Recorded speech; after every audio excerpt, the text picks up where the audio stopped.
오늘 저희들이 이제 사무엘상 3장 전반부 말씀을 나누게 됩니다. 이제 오늘 본문 말씀은 우리 성도님들이 너무 잘 아시는 것처럼 사무엘이 하나님께 소명을 받는 그런 장면입니다. 우리 1절 말씀을 한번 보시면, 그 당시 이제 사무엘이 하나님께 부르심을 받을 때 그 당시 이스라엘의 좀 영적 상황이 어떠했나 하는 것을 기록을 하고 있는데, 1절 말씀, 아이 사무엘이 엘리 앞에서 여호와를 섬길 때에는, 그러니까 아이 사무엘이 여호와를 이렇게 섬길 때에는 여호와의 말씀이 희귀했다. 이건 아주 드물었다는 겁니다. 여호와의 말씀, 이제 살아계신 하나님으로부터 주어지는 그 말씀이 참 희귀했다. 그리고 또 이상이라는 것은 하나님께서 자신을 계시하시는 방법 중에 하나입니다. 이제 꿈과 이상을 통해 하나님이 말씀하시는데, 하나님이 주시는 그 이상이 흔히 보이지 않았다는 겁니다. 그래서 1절 말씀을 요약하면, 아이 사무엘이 이제 하나님을 섬기던 그때는 영적 암흑기였다는 겁니다. 영적 암흑기, 여호와의 말씀이 희귀하고 그리고 이상이 흔히 보이지 않았습니다. 그런데 그 원인이 뭔가? 2절 말씀에 보면 엘리의 눈이 점점 어두워 가서 잘 보지 못하는 그때, 왜 이스라엘 백성들이 이런 영적인 암흑 상태에 빠져 있었는가? 그 원인은 결국은 엘리에게 있었다는 겁니다. 엘리, 하나님께서 이스라엘 백성의 영적 지도자로 엘리를 세웠는데, 이제 우리 1장과 2장을 통해 살폈던 것처럼 이제 아마 젊었을 때는 엘리가 하나님으로부터 놀랍게 쓰임을 받고 또 백성들로부터 존경을 한 몸에 받았던 것 같습니다. 그렇지만 언제인지는 모르죠. 그러나 어느 순간부터 영적으로 무기력하게 되고, 그리고 지난번 저희들이 살폈던 말씀처럼 하나님보다는 자기 아들을 더 귀중하게 여기는 잘못에 빠지게 됩니다. 그래서 이제 엘리는 영적으로 어두워지게 됩니다. 그래서 1절 2절에 나와 있는 것처럼 엘리의 눈이 어두워졌다, 잘 보지 못한다. 이것은 이제 육신적으로 아주 연세가 많으셔서 잘 보지 못한다 라는 뜻도 포함하고 있지만, 또 하나는 영적 상태입니다. 지금 이제 엘리의 그런 영적인 통찰력, 그리고 영적인 그 눈이 많이 어두워졌다는 겁니다. 그러니까 하나님께서는 엘리를 통해서 말씀을 주시고 이상을 주셔서 그 백성들에게 전달될 수 있도록 하셨는데, 지금 엘리가 이제 그 눈이 어두워졌기 때문에 하나님의 백성들은 말씀이 희귀하고 이상이 흔히 보이지 않는 영적 암흑 시대를 살고 있었다는 겁니다. 그런데 더 아쉬운 것은 이제 엘리의 영안이 어두워져서 말씀과 그리고 이상이 잘 주어지지 않는다면 엘리 제사장이 어디에 있어야 되겠습니까? 어디에 있어야 되겠습니까? 하나님 앞에 참 서서 하나님과 씨름하면서, 하나님 성령이 하나님의 백성들에게 주시는 말씀, 그리고 하나님께서 당신의 백성들에게 주시는 그 이상, 그것을 주십시오, 허락해 주십시오, 이렇게 하나님과 씨름을 해야 되는데, 2절 마지막에 보면 엘리는 그 눈이 어두워졌고 지금 어디에 누워 있느냐? 자기 처소에 누워 있었다는 겁니다. 이것은 영적인 안일함일 수도 있고, 그리고 이제 영적으로 어쩌면 자포자기한 상태다라고 볼 수도 있습니다. 지금 이제 엘리는 자기 처소에 누워 있습니다. 바로 이런 지도자 때문에 이제 그 실로, 하나님의 백성들이 하나님을 만나는 그 실로에는 말씀이 희귀하고 이상이 보이지 않았습니다. 이렇게 해석하는 것 자체가 조금 부담스러운 분도 계시고 조금 비약이 심한 거 아니냐라고 생각하실 수 있는데, 제가 지금 말씀드렸던 해석이 정당하다는 것은 이제 21절을 한번 보시면 좋겠습니다. 3장 21절, 사무엘이 하나님께 소명을 받은 이후에 3장 마지막 절은 어떻게 끝이 나느냐?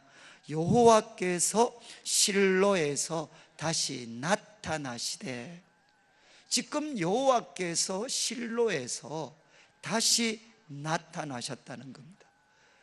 지금 그 이전에는 안 나타나시다가 다시 나타나셨다는 거죠. 그리고 또 여호와께서 실로에서 여호와의 말씀으로 자기를 나타내셨습니다. 여호와께서 자기 말씀을 가지고 이제 자기를 나타내셨고, 그리고 그 말씀은 4장 1절 전반부를 보면 사무엘의 말이 온 이스라엘에게 전파되게 됩니다. 이제 여호와의 말씀이 온 이스라엘에게 전파되죠. 여러분, 실로에 하나님이 다시 나타나시고, 그리고 여호와의 말씀으로 자기를 나타내시고, 그래서 여호와의 말씀이 온 이스라엘에게 전파되는 이런 놀라운 반전이 일어나게 됩니다. 차이점이 뭐죠? 누구에게 말씀하셨습니까? 누구에게 말씀하셨죠? 바로 사무엘에게 하나님께서 자신의 말씀으로 자기를 나타내셨다는 겁니다. 이 말씀을 통해서 보면 3장 1절과 2절에 나와 있는 영적 암흑기, 이것은 그 원인이 누구에게 있었느냐? 하나님의 말씀을 받을 수 있는 한 사람이 준비되지 못했기 때문입니다. 저는 이제 이 말씀 대할 때마다 우리가 살고 있는 이 시대는 어떠한지 모르겠습니다. 분명한 것은 24시간 내내, 그리고 어디를 가든지 우리는 하나님의 말씀을 들을 수 있는 정말 말씀이 풍요한 시대를 살고 있습니다. 그렇지만 우리 경건한 성도들이 하나같이 고백하는 게 뭐냐? 외적으로는 말씀이 이렇게 풍성하지만 지금 우리가 살고 있는 시대는 사무엘이 하나님을 섬겼을 때처럼 하나님의 말씀이 희귀하고 하나님으로부터 주어지는 이상이 잘 보이지 않는 영적 암흑 시대다, 이렇게 이야기하시는 분들이 너무너무 많습니다. 이 말씀이 타당한 것은 이렇게 많은 말씀이 선포되고 있지만 영혼을 흔들어 놓을 수 있는 권세 있고 살아있는 말씀이 잘 보이지 않습니다. 그리고 역사의 흐름을 바꿔놓을 수 있는 하나님의 명백한 뜻이 담겨져 있는 이상과 비전이 우리에게 흔하지 않습니다. 분명한 것은 뭔가 하면 사무엘뿐만 아니라 우리도 영적인 암흑 시대를 살아가고 있습니다. 그런데 중요한 것은 원인이 어디에 있느냐는 거죠. 도대체 원인이 어디에 있는가? 그것은 하나님의 말씀을 받을 수 있는 한 사람이, 사무엘과 같은 한 사람이 없었기 때문에 하나님은 자신을 나타내지 못하시는 겁니다. 저는 이제 오늘 이 말씀을 통해 다시 한번 우리 성도님들의 가정과 일터와 우리 교회 가운데, 그리고 이 민족 가운데 하나님께서 다시 한번 말씀으로 자기를 나타내시는 그 일들이 시작되기를 원합니다. 그러려면 어떻게 돼야 되느냐? 오늘 말씀에 나오는 사무엘과 같은 한 사람이 바로 우리가 되어야 됩니다. 자, 이제 1절과 2절을 통해 영적인 암흑 시대를 설명하다가 3절에 보면 갑자기 참 찡한 말씀이 나오는데, 3절을 보시면 하나님의 등불은 아직 꺼지지 아니하였다. 이런 영적인 암흑기, 그러나 성경은 이야기합니다. 하나님의 등불은 아직 꺼지지 아니하였다. 이걸 아마 드라마로 우리가 이렇게 표현을 한다면 아마 좀 1절, 2절은 어두웠겠죠. 영적인 암흑기, 그리고 또 영적 지도자는 눈이 어두워 잘 보지 못하고 그리고 자기 처소에 누워 있습니다. 이런 영적인 암흑기. 그런데 갑자기 이제 화면에 빛이 이렇게 환하게 보인다.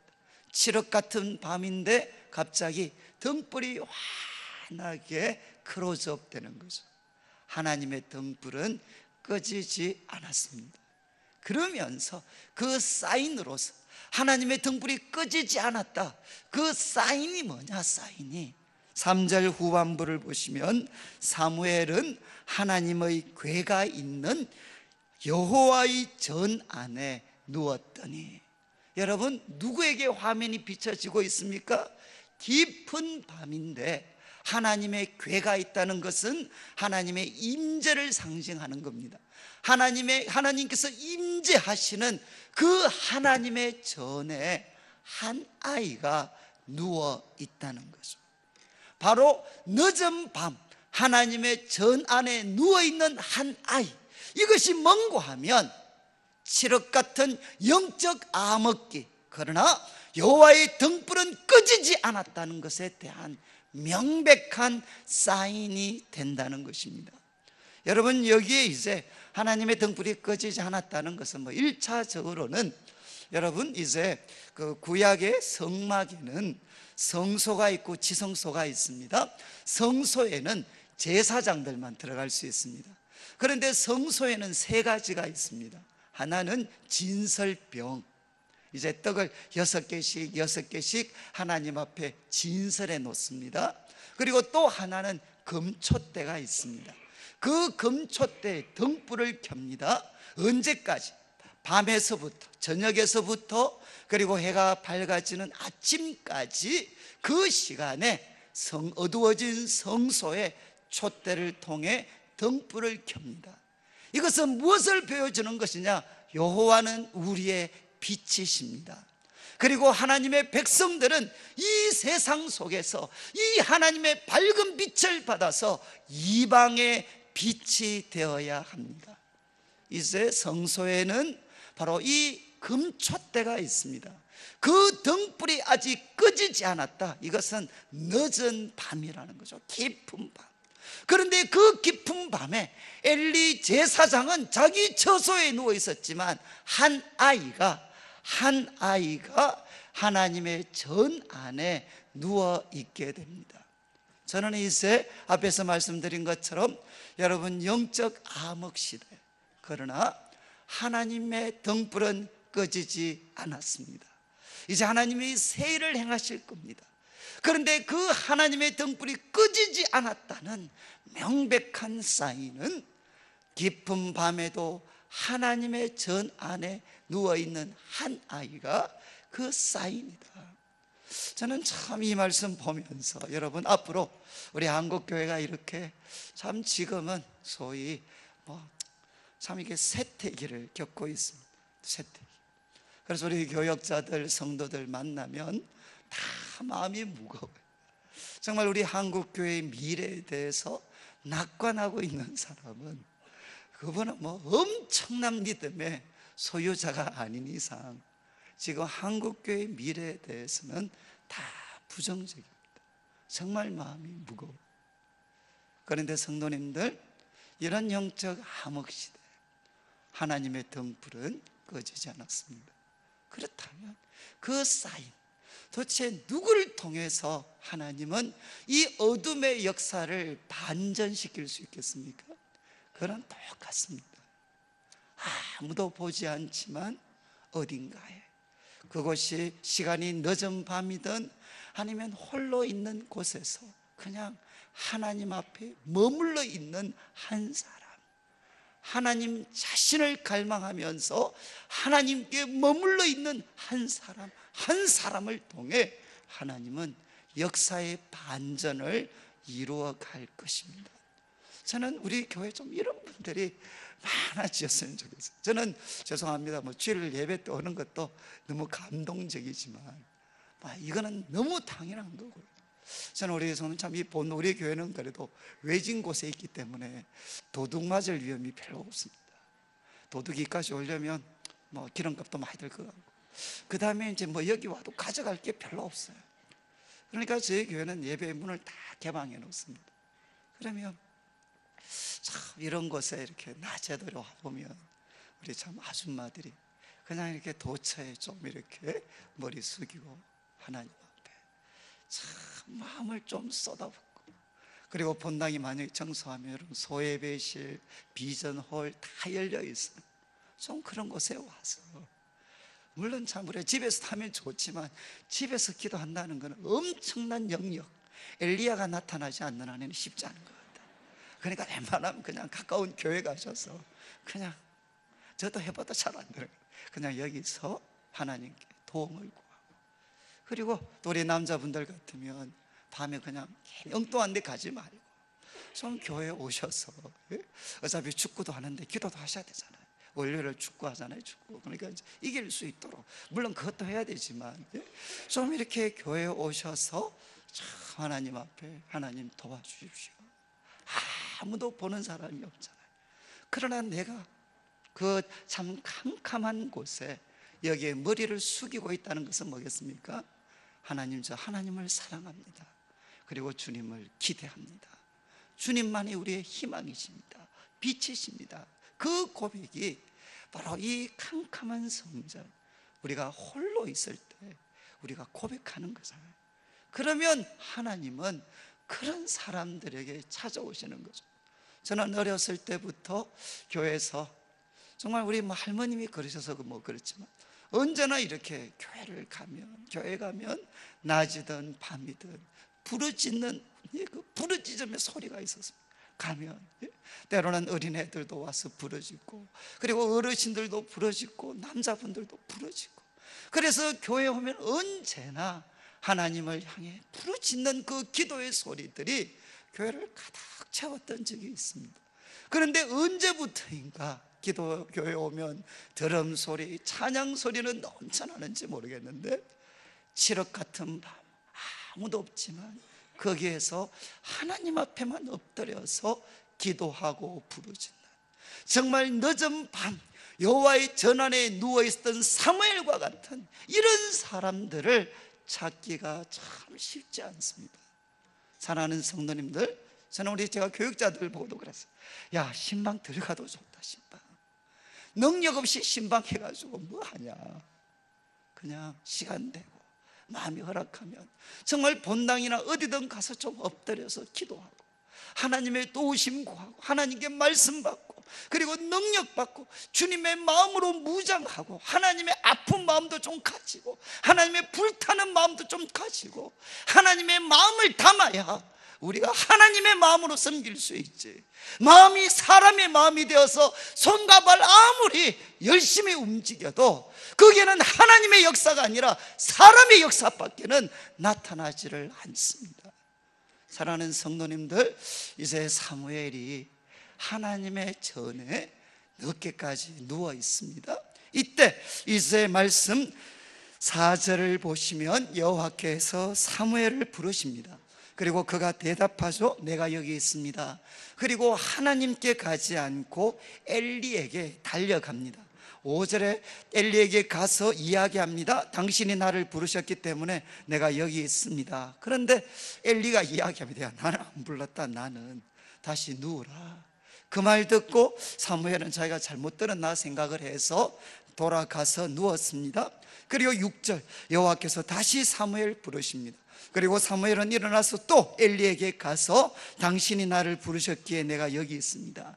그러니까 또 엘리가 이야기합니다. 내 아들아, 내가 부르지 않았다. 다시 누우라. 여러분, 2번이나 하나님이 사무엘 부르셨는데 아이 사무엘은 하나님 앞에 나아가지 않고 엘리 제사장에게로 달려갑니다. 왜 이런 일이 생겼나? 2번이나 하나님을 갈망해서 그 하나님의 전에 누워 있었는데 정작 하나님이 부르시니까 사무엘은 엘리에게로 달려갔습니다. 7절에 그 이유를 설명을 합니다.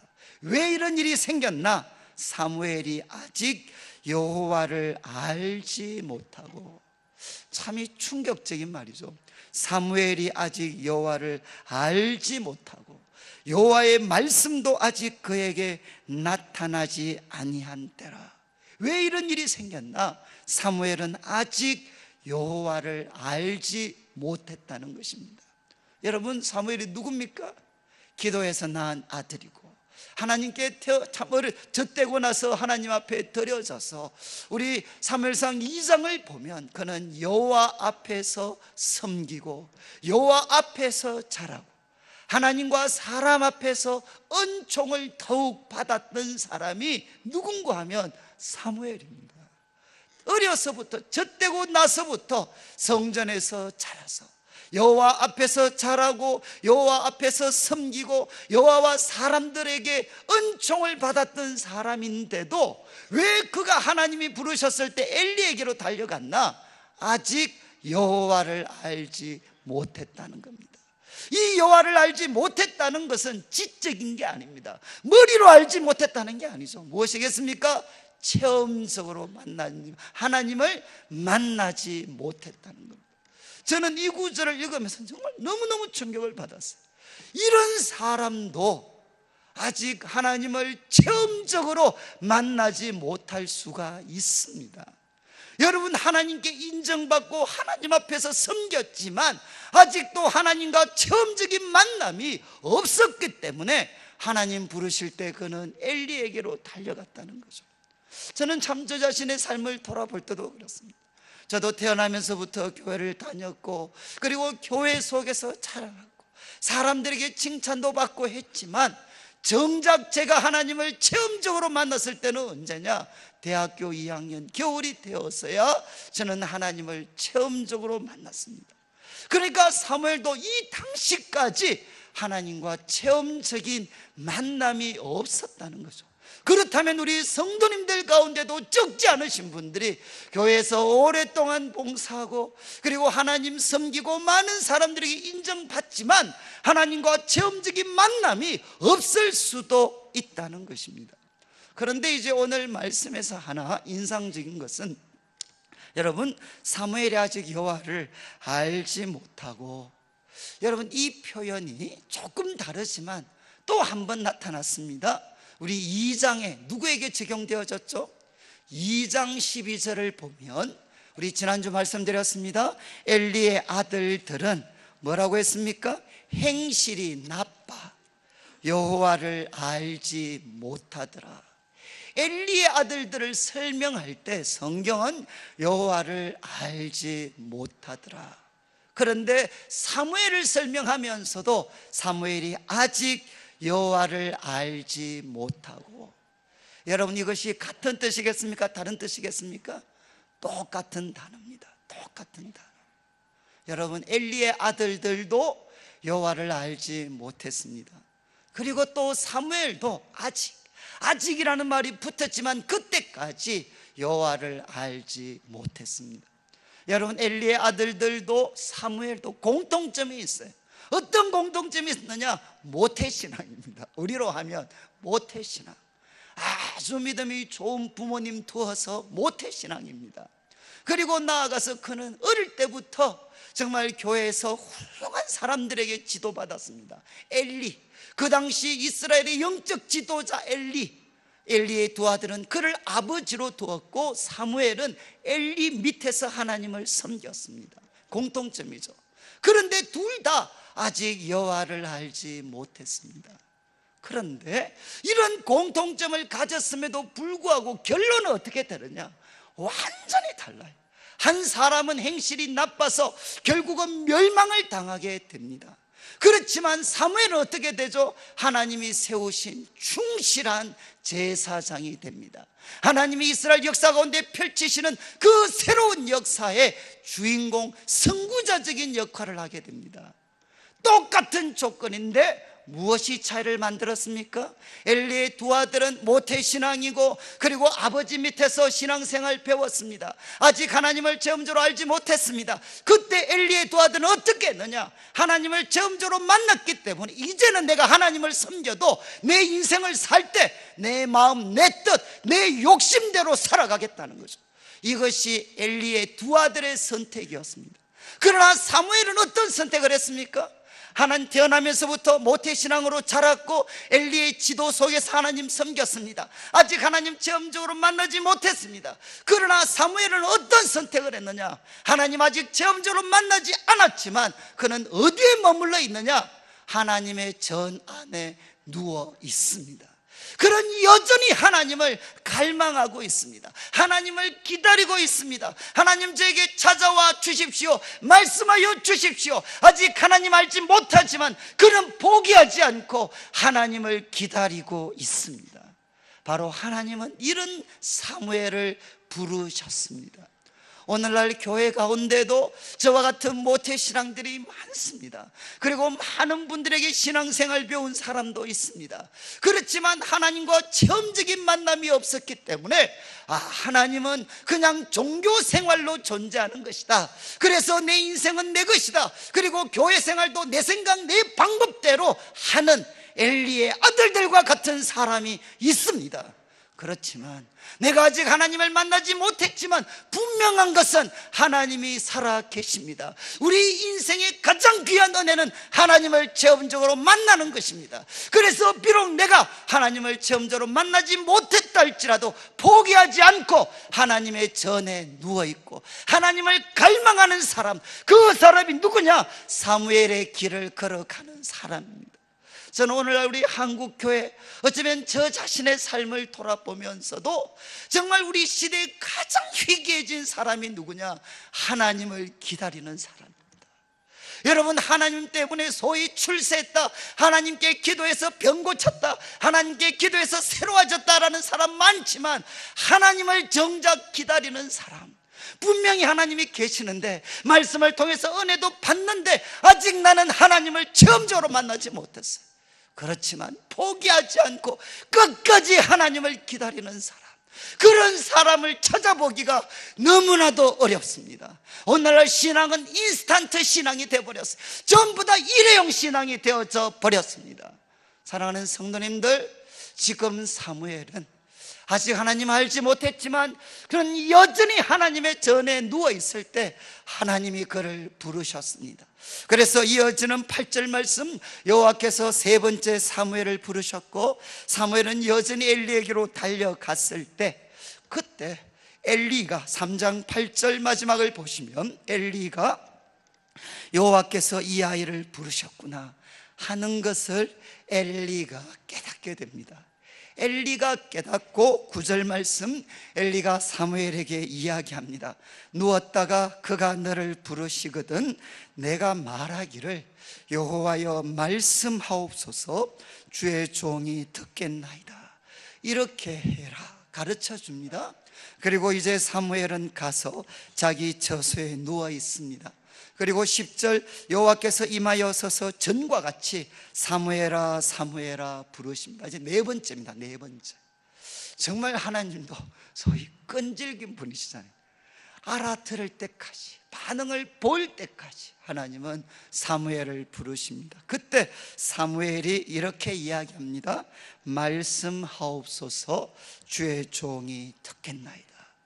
이렇게 그가 말을 했을 때 하나님은 사무엘에게 말씀을 주시게 됩니다. 이제 저를 한번 보시죠. 이제 속을 한번 따라 하십시오. 주여 말씀하옵소서,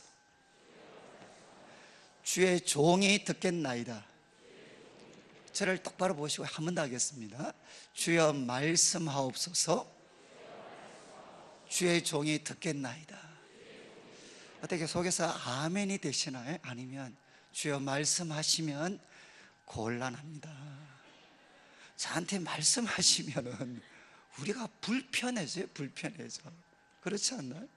주님이 나에게 말씀하시면 우리는 불편해집니다. 지금 오늘 이 말씀, 주여 말씀하옵소서, 주의 종이 듣겠나이다. 이것은 Your servant is listening. Your servant is listening. 당신의 종은 듣고 있습니다. 여러분, 기도의 가장 핵심은 뭐냐?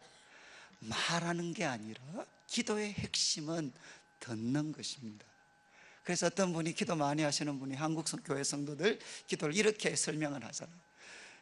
딱 앉으면 갑자기 하늘에 계신 아버지 그러시고 나서 한 30분 동안 일사천리로 다다다다다다다다다 이렇게 이거 대주기도 쫙 하셔요. 그래, 하나님께서 좀 말씀하시려고 하는데 워낙 정신없이 이야기하시니까 하나님이 듣고 계시다가 이제 한마디 하려고 하면 갑자기 예수님의 이름으로 기도드립니다 하고 가버리는. 그러니까 실컷 이야기하고 아무도 듣고 있질 않아요. 성도님들, 기도의 핵심은 뭐냐? I am listening. 주님, 저 듣고 있습니다. 주님, 말씀하여 주십시오. 저는 참, 제가 이번에 이 말씀 묵상하다가 제가 이제 과거에 읽었던 책인데, 이제 빌 하이벨스라고 이제 시카고의 윌로우 크릭 교회, 정말 한 시대를, 참 한 시대 참 많은 사람들에게 영감과 도전을 줬습니다. 비판하시는 분도 있습니다. 그런데 이분이 책을 썼는데 그 책 제목 중에 하나가 오늘 설교 제목입니다. 주의 음성을 내가 들으니. 주의 그 음성을 내가 들으니. 그런데 이분이 언제 이야기를 하느냐? 자기 초등학교 2학년 때 이야기를 합니다. 자기가 초등학교 2학년 때, 우리로 하면 이제 미션 스쿨을 다녔어요. 미션 스쿨. 그래서 참 우리 기독교 학교를 다녔는데, 그때 초등학교 2학년 때 담임 선생님이 아주 열정적인 분이셨던 것 같아요. 그래서 이분이 이제 밥 먹는 시간, 그러니까 딱 점심시간 전, 수업 딱 마치고 점심시간 시작을 하면 애들을 보내주지 않고 애들한테, 밥 먹어야 되는 애들한테 성경 이야기를 하나 들려주셨어요. 그래서 애들이 아멘으로 화답하면 밥을 줬어요. 그러니까 그 애들이 이제 밥을 빨리 먹기 위해서 선생님이 들려주는 그 성경 이야기를 잘 들었습니다. 그런데 하루 무슨 이야기를 들려줬느냐? 바로 이 이야기였어요. 바로 이 이야기. 엘리가 있었는데 그때 하나님 사무엘 부르셨다. 사무엘 모르고 엘리에게 달려갔지만 이제 사무엘이 가르쳐줘서 사무엘이 이야기했다. 주여 말씀하옵소서, 주의 종이 듣겠습니다. 그때 하나님은 사무엘, 이때 사무엘의 나이는 보통 12, 3세 정도로 봅니다. 아직 청소년까지는 안 되고 한 12, 3세 정도였지 않겠는가. 하나님은 이 아이에게 자신의 음성을 들려주셨다. 이렇게 이제 선생님이 이야기를 했습니다. 그런데 빌 하이벨스가 다른 날은 이야기 들으면 그냥 끝나자마자 와 부르면서 밥 먹으러 달려갔는데, 그날은 갑자기 식욕이 생기지를 않았어요. 그래서 선생님을 찾아갔습니다. 선생님에게 무슨 질문을 했느냐? 선생님, 오늘날에도 하나님은 아이에게 말씀하십니까? 참 멋있는 질문이죠. 초등학교 2학년이 그 성경 이야기 들려주신 선생님께 가서, 선생님, 하나님은 오늘날에도 아이에게 말씀하십니까? 그러니까 그 선생님이 당연하지. 그러면서 이 손에서 이렇게 옷에서 쪽지 하나를 꺼내줘서 이제는 내가 전해줄 애가 생겼구나. 그러면서 이 빌 하이벨스, 참고 초등학교 2학년짜리에게 쪽지를 하나 건네주고 네가 집에 가서 한번 읽어봐라. 그렇게 이야기를 했어요. 그리고 그 다음날 학교 와서 선생님이 빌 하이벨스한테 물었어요. 너 어제 내가 준 쪽지 읽어봤냐? 그러니까 빌 하이벨스가 당연하죠 선생님. 그러면서 이 애가 기특하게도 그 쪽지에 쓰여진 글을 외웠어요. 선생님한테 앞에서 암송을 했어요. 암송. 그 내용이 뭔가 하면 오늘 주보 3년 강의한 제일 밑에 이제 그 제임스 D 번즈라는 사람의 시 중에 한 부분입니다. 그때 선생님이 전해주었고 초등학교 2학년 빌 하이벨스가 암송했던 시가 뭐냐? 오 사무엘의 귀를 주소서, 오 주님 열린 귀를 주소서. 주님의 속삭임을 민첩하게 바로 듣게 하소서. 당신의 부르심에 응답하게 하시고 무엇보다 주님께 순종하게 하소서. 이걸 한글로 옮겨버려서 너무 죽어버렸어요. 원래는 God's whisper, 하나님의 속삭임. 하나님의 속삭임. 하나님, 저에게 사무엘의 귀를 주소서. 저에게 열린 귀를 주소서. 주님의 속삭임, God's whisper, 주님의 그 속삭임 민첩하고 바로 듣게 하소서. 당신의 부르심에 응답하게 하시고 무엇보다 주님께 순종하게 하소서. 초등학교 2학년이 이 시를 암송을 했어요.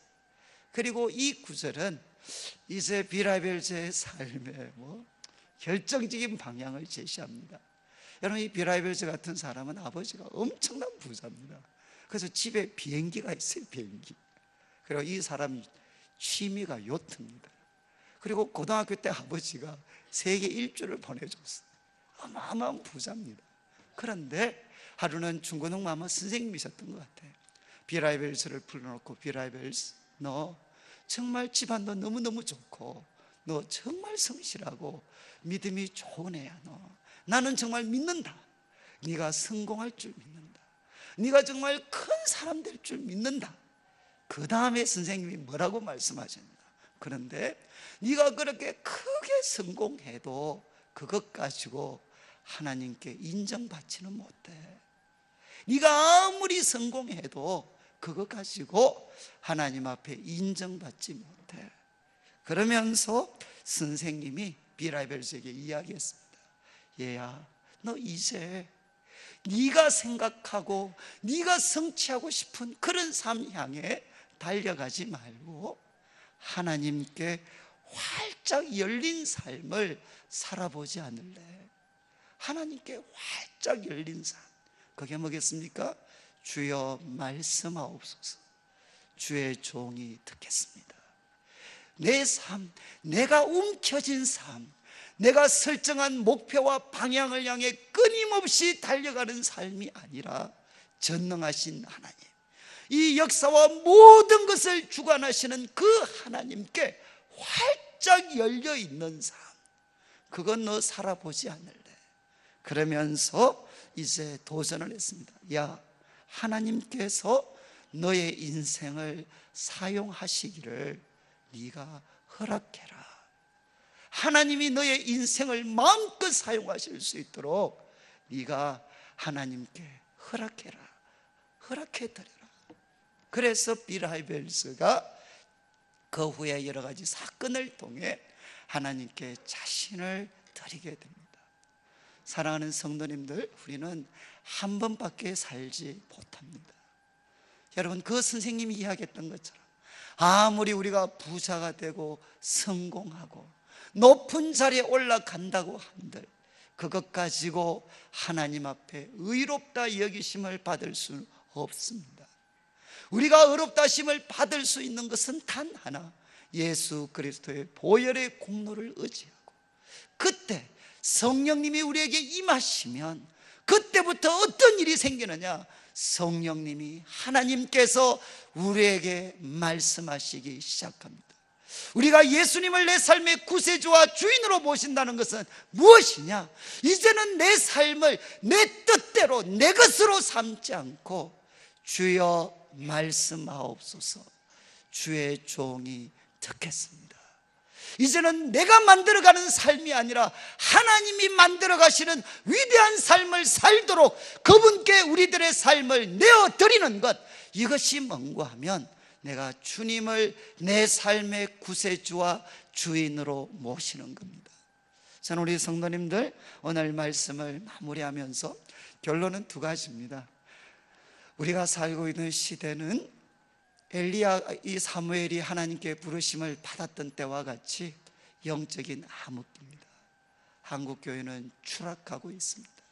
그런데 이 역사를 반전시킬 수 있는, 하나님의 등불이 꺼지지 않았다는 것을 보여줄 수 있는 사람은 누구냐? 이 영적인 암흑기, 여전히 하나님은 나에게 말씀하시지도 찾아오시지도 않는 것 같지만, 그러나 변함없이 인내하며 하나님의 전에 누워있는 사람, 하나님을 갈망하는 사람, 그들이 바로 하나님의 등불이 꺼지지 않았음을 보여주는 사람들입니다. 주님이 우리를 찾아오실 때 저는 우리